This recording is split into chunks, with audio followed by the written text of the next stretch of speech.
जय शंकर. कथा श्री शंकर महाराजांची. श्री स्वामी समर्थ.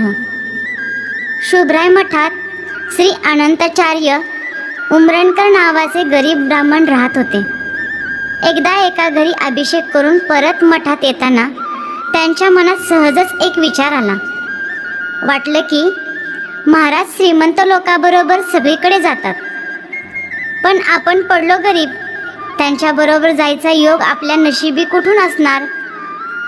हा असा विचार त्यांच्या मनात यायला आणि रस्त्यावर समोरून महाराज यायला एकच गाठ पडली. अनंताचार्यांनी महाराजांना नमस्कार केला.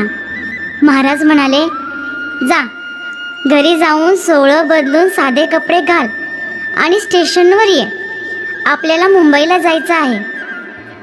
अरे असं बघतोस काय हा करून, जा लवकर ये. अनंताचार्यांना अतिशय आनंद झाला. ते घरी जाऊन प्रवासाच्या तयारीने स्टेशनवर गेले.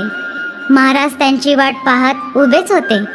दोघेजण मुंबईला श्री केशवजी भाई आशर यांचे घरी गेले. तिथे जेवणखाण झाल्यावर महाराजांनी आशरांना विचारलं, आम्ही सांगितलेली बोटीची 2 तिकीटं काढलीस ना.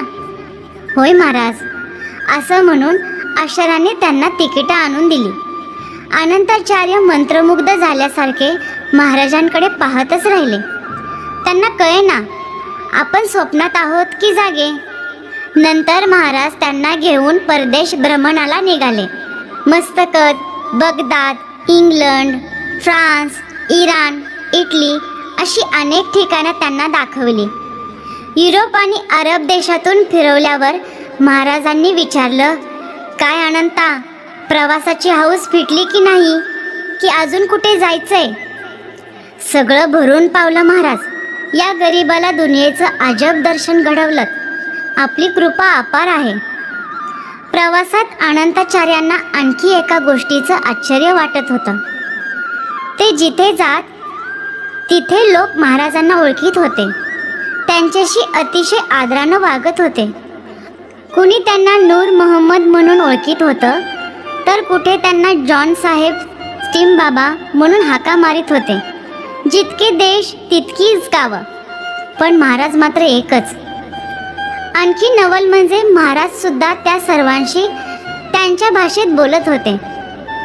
1 महिन्याने दोघे सोलापूरला परत आले. तेव्हा महाराज अनंताचार्याकडे रोखून पाहत म्हणाले, मग काय अनंता, आम्ही केवळ श्रीमंत माणसाबरोबर फिरतो असंच ना. अनंताचार्य काय बोलणार. त्यांनी फक्त पुढे होऊन महाराजांच्या पायावर मस्तक ठेवलं. जय शंकर. श्री स्वामी समर्थ. श्री स्वामी समर्थ. श्री स्वामी समर्थ. श्री स्वामी समर्थ. श्री स्वामी समर्थ. श्री स्वामी समर्थ. श्री स्वामी समर्थ. श्री स्वामी समर्थ.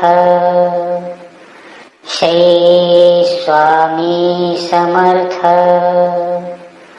श्री स्वामी समर्थ. श्री स्वामी समर्थ.